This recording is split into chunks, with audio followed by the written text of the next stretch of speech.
Naturally, the big question is who the hell is playing center with Kempf and Matthews and Domi and all these guys out of the lineup? That's why it didn't shock me at all. We've been talking about this for like the better half of the last year.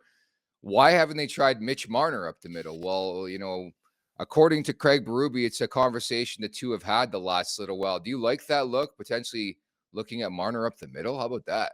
Yeah, I think for right now, like it's kind of all hands on deck, right? Like you have to do what you have to do at this situation. And Mitch is such a skilled player and so well-rounded. I could see him fitting in well.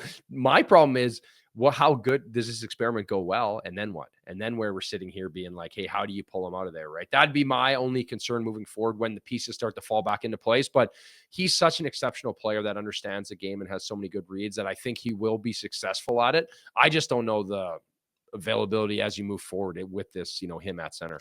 Well, I think he checks boxes first and foremost. I think he's pretty decent on draws. He takes some sometimes. He's got the speed. He's the attention to detail defensively. Like he's always a guy who's in conversation for the Selke every season. He makes some amazing plays. We saw it in OT over the weekend against Edmonton.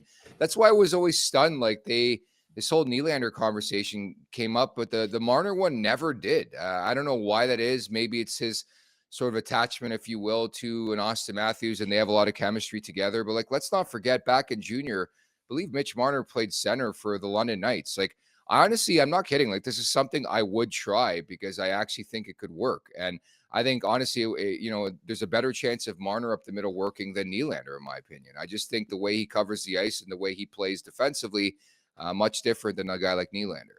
Yeah, I agree. And I think the way that Nylander plays too, how he cheats for offense, and he's going to be a little more chances to float on plays. And Nylander is one of those guys that you just take it or leave it, right? This is the way he plays. And at times it can kill you because you watch it and it hurts. But then at the same time, it's almost what you love about him, right? Is how his give a shit meter is low, but it also makes him just such a dangerous player. Where Marner, he's going to be all over the ice. He's going to make good plays. So it is a tricky thing. But like you said, I agree. I think that it's the tie to Austin Matthews, right? Where these two are in sync and they create so much offense. It's really hard to pull him away from him.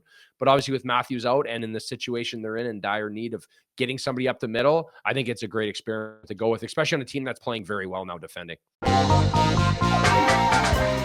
Make sure to check out more of our content right here on the Leafs Nation YouTube page. We got long form interviews, we got clips, we got epic rants by Jay Rosa. We simply have it all. And don't forget, you can find out much more at theleafsnation.com. Thanks so much for watching.